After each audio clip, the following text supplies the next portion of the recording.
ಇದಕ್ಕೆಲ್ಲ ಪ್ರೇರಣೆ ಎಲ್ಲಿಂದ ಶುರುವಾಯಿತು? ಉತ್ತರ ಪ್ರದೇಶದ ಸರ್ಕಾರದಿಂದ ಶುರುವಾಯಿತು.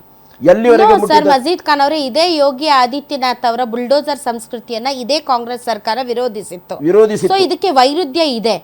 ಆದರೆ ಪಿಣರಾಯಿ ವಿಜಯನ್ ಅವರು ಹೇಳ್ತಾರೆ, ಪಿಣರಾಯಿ ವಿಜಯನ್ ಅವರ ಸರ್ಕಾರದ ಸಚಿವರು ಮತ್ತು ಅವರ MLAಗಳು ಹೇಳ್ತಾರೆ ಸಿದ್ದರಾಮಯ್ಯನವರು ಯೋಗಿ ಆದಿತ್ಯನಾಥ್ ಅವರ ಬ್ರದರ್ ಅಂತ.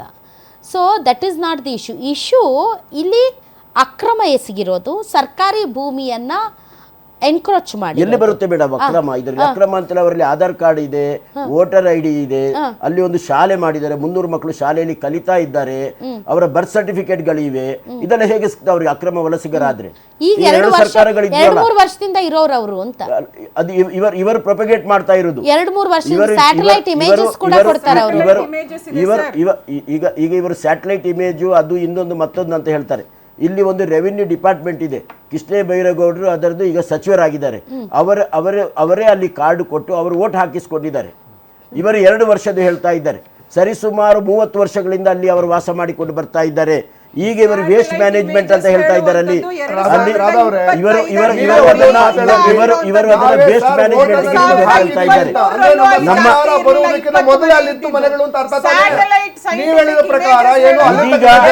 ಇದೀಗ ಕುಟುಂಬಗಳು ಜಾಸ್ತಿ ಆಗಿವೆ. 10-20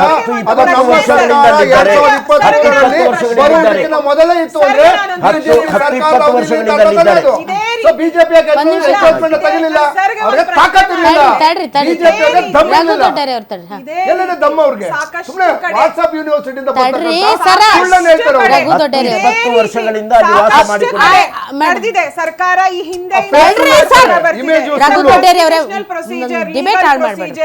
ಮಾಡ್ತಾರೆ. ಯಾರಿಗೆ ಇದು ಅಲ್ಲ ಮೇಡಮ್ ಅವ್ರು ಹೇಳ್ತಾ ಇರೋದು ಅದಲ್ಲ, ಕೃಷ್ಣ ಬೈರೇಗೌಡರಿಗೆ ಹೇಳಿ. ಸೊ ಈ ಪ್ರೊಸೀಜರ್ ಏನಿದೆ ಸರ್, ಇವತ್ತು ಇಲ್ಲಿ ನಡೆದಿರೋವಂಥದ್ದು ಮೊದಲನೇ ಸರ್ತಿ ನಡೆದಿರೋವಂಥದ್ದಲ್ಲ. ಪ್ರತಿಯೊಂದು ಸರ್ತಿನೂ ನಡೆಯುತ್ತೆ. ಎಲ್ಲೆಲ್ಲಿ ಈ ರೀತಿ ಆಗತ್ತೆ, ಜಾಗಗಳನ್ನು ನೋಡಿರ್ತಾರೆ, ಎನ್ಕ್ರೋಚ್ಮೆಂಟ್ ಆಗಿರುತ್ತೆ, ಅಲ್ಲಿ ಸರ್ಕಾರ ಕ್ರಮ ತಗೊಳ್ಳೋದು ಅದು ಒಂದು ವಾಡಿಕೆ, ಅದಿಟ್ಸ್ ಅ ಪ್ರೊಸೀಜರ್ ಮಾಡ್ತಾರೆ. ಸೊ ತಾವು ಇವತ್ತು with due respect to you, ನೀವು ಇವತ್ತು ಮಾತಾಡ್ತಾ ಇದ್ದೀರಿ ವಾಹಿನಿನಲ್ಲಿ ಇದು ಮಾನವ ಹಕ್ಕು ಅದು ಇದು ಅಂತ. Fine sir, I agree sir, ನಾನು ನಿಮ್ಮ ಸಪೋರ್ಟ್ ಮಾಡ್ತೀನಿ ಸರ್. ಬಟ್ ಇಷ್ಟು ವರ್ಷ ನಡೆದಿರೋಂತಹ ಎಲ್ಲಾ ಕಡೆಗಳಲ್ಲಿ ತಾವು ಏನ್ ಮಾಡ್ತಿದ್ರಿ ಸರ್? ಅವತ್ತು ಯಾಕೆ ನೀವು ದನಿ ಎತ್ತಲಿಲ್ಲ ಸರ್? ಇವತ್ತು ಮಾತ್ರ ಯಾಕೆ ದನಿ ಎತ್ತಿದ್ರಿ? ಅದಕ್ಕೆ ಉತ್ತರ ಕೊಡಿ ಸರ್. ತುಂಬಾ ದಪ್ಪ ಇದ್ದೀರಾ, ಅದರಲ್ಲೂ ಯಾವುದೇ ಸೈಡ್ ಎಫೆಕ್ಟ್ ಇಂದ ಸಣ್ಣ ಆಗ್ಬೇಕಾ? ಎಷ್ಟೋ ಜನ ಹೇಳ್ತಾ ಇದ್ರಿ ಸರ್, ನಾನು ಜಿಮ್ಗೆ ಹೋಗ್ತಾ ಇದ್ದೀನಿ ಆದ್ರೂ ಸಣ್ಣ ಆಗ್ತಾ ಇಲ್ಲ ಸರ್, ವರ್ಕೌಟ್ ಮಾಡ್ತಾ ಇದ್ದೀನಿ ಆದ್ರೂ ಸಣ್ಣ ಆಗ್ತಾ ಇಲ್ಲ ಅಂತ ಹೇಳ್ತಾ ಇದ್ರಲ್ಲ. 100% ಯಾವ ಜಿಮ್ಗೂ ಹೋಗ್ದಂಗೆ ವರ್ಕೌಟು ಮಾಡ್ದಂಗೆ ನೀವು ಸಣ್ಣ ಆಗ್ಬೋದು. ಪ್ರತಿದಿನ ಬೆಳಿಗ್ಗೆ ಸಂಜೆ 2 ಟೈಮ್ ನಮ್ಮ ಜೀನಿ ಸ್ಲಿಮ್ ನ ಯೂಸ್ ಮಾಡಿ ಯಾವುದೇ ಸೈಡ್ ಎಫೆಕ್ಟ್ ಇಲ್ದಂಗೆ ನೀವು ಸಣ್ಣ ಆಗ್ತೀರಾ. ಇದು ಈಗ ಇವರು ಏನು ಹೇಳ್ತಾ ಇದ್ದಾರೆ, ಇವರ ಆಶ್ವಾಸನೆ ಕೊಡ್ತಾ ಇದ್ದಾರೆ, ಪುನರ್ವಸತಿ ಮಾಡಿ ಕೊಡ್ತೀವಿ ಅನ್ನತಕ್ಕಂಥ ಆಶ್ವಾಸನೆ ಕೊಡ್ತಾ ಇದ್ದಾರೆ.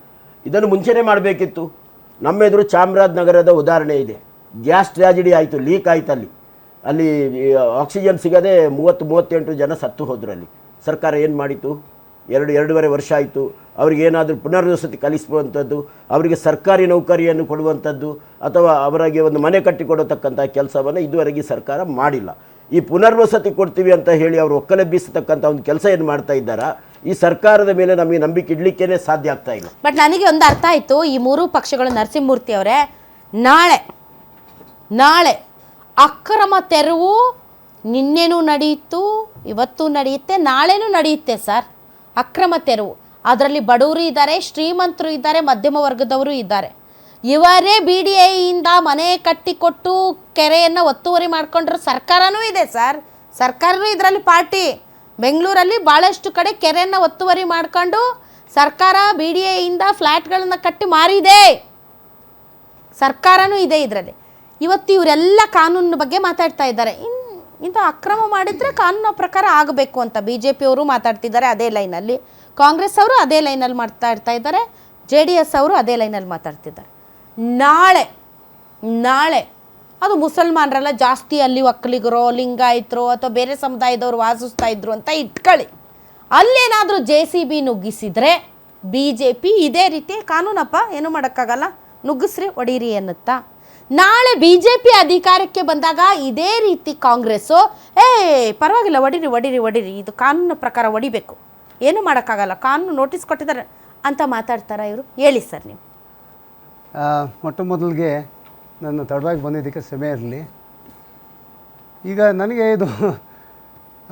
ಇದೊಂಥರ ಮಾರ್ಕೆಟ್ ಆಗಿದೆ. Sorry to tell you, B J P, Congress, JDS, what is this happening year? ಅಲ್ಲಿ 20 ವರ್ಷಗಳಿಂದ ಮೇಲಿಂದ ಜನ ವಾಸ ಮಾಡ್ತಾ ಇದ್ದಾರೆ. ಆಸ್ ಮೈ ಬ್ರದರ್ ಟೋಲ್ಡ್, ಅಲ್ಲಿ ಕಾರ್ಡ್ ID ಕಾರ್ಡ್ ಇದೆ ಅವ್ರಿಗೆ, ರೇಷನ್ ಕಾರ್ಡ್ ಇದೆ ಅವ್ರಿಗೆ, ಆಧಾರ್ ಕಾರ್ಡ್ ಇದೆ. 20 ವರ್ಷದಿಂದ ಇಲ್ಲದೆ ಇರೋದು ಈಗ ಏನು ಬಂತು? ಇಲ್ವಂತಲ್ಲ ಈಗ ಅಂತ ಸರ್, ಹೇಳಿದ್ರೆ 20 ವರ್ಷ ಅಲ್ವಂತಲ್ಲ ಸರ್, ಯಾರು ಸ್ಯಾಟಲೈಟ್ ಹೇಳಿದ್ದು? ಇಮೇಜ್ ಇದೆ ಅಂತಲ್ಲ ಅವ್ರ ಹತ್ರ. ಯಾರು ಹೇಳಿದ್ದು? ಇಲ್ಲ, ಮಾತಾಡಲಿಕ್ಕೆ ಬಿಡಿ, ಮಾತಾಡಲಿಕ್ಕೆ ಬಿಡಿ. ತಡ್ರಿ. ಹಂಗಾದ್ರೆ 20 ವರ್ಷದಿಂದ ಇದಾರೆ ಅನ್ನೋದಾದ್ರೆ ಕಾಂಗ್ರೆಸ್ ಅವ್ರಿಗೆ ನಿಮ್ಗೂ ಮಾತಾಡಕ್ಕೆ ಏನ್ ನೈತಿಕತೆ ಇಲ್ಲ. ಇರ್ರಿ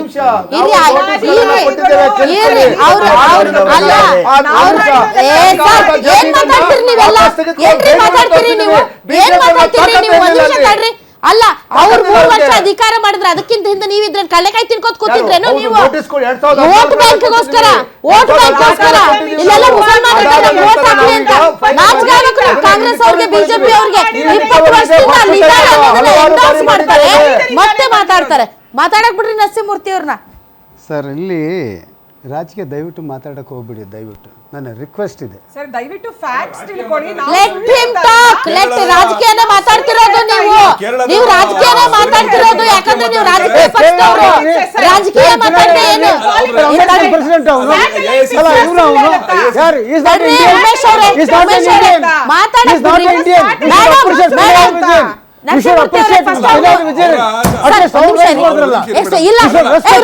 ಮ್ಯೂಟ್ ಮಾಡ್ರಿ. ಇವರು ಮಾತಾಡ, ಒಂದು ಇಂಡಿಪೆಂಡೆಂಟ್ ಒಪಿನಿಯನ್ ತಗೊಳಕ್ ಬಿಡಲ್ಲ. ಒಂದ್ ನಿಮಿಷ ರೀ, ರಾಜಕೀಯ ಪಕ್ಷಗಳು ರಾಜಕೀಯ ಮಾತಾಡದೆ ಇನ್ನೇನು ಭಾಷಣ ಮಾಡಕ್ ಬರ್ತೀರಾ? ಒಂದ್ ನಿಮಿಷ ತಡ್ರಿ, ಲೆಟ್ ಹಿಮ್ ಟಾಕ್. ಮಾತಾಡ್ರಿ ಸರ್. ಸೊ ಹಂಗಾಗಿ ಇದು ಪಿಕ್ ಅಂಡ್ ಚೂಸ್ ಮಾಡಿದಾರಮ್ಮ. ಇದು ಪಿಕ್ ಅಂಡ್ ಚೂಸ್ ಏನಂತ ಹೇಳಿದ್ರೆ, ನಮ್ಮ ಕೋರ್ಟ್ಗಳಲ್ಲಿ ವೆಕೇಶನ್ ಬಂದಿದೆ. ವೆಕೇಶನ್ ಬರೋ ದಿವಸ ಕರೆಕ್ಟಾಗಿ ಅದನ್ನು ಚೂಸ್ ಮಾಡಿದ್ದಾರೆ.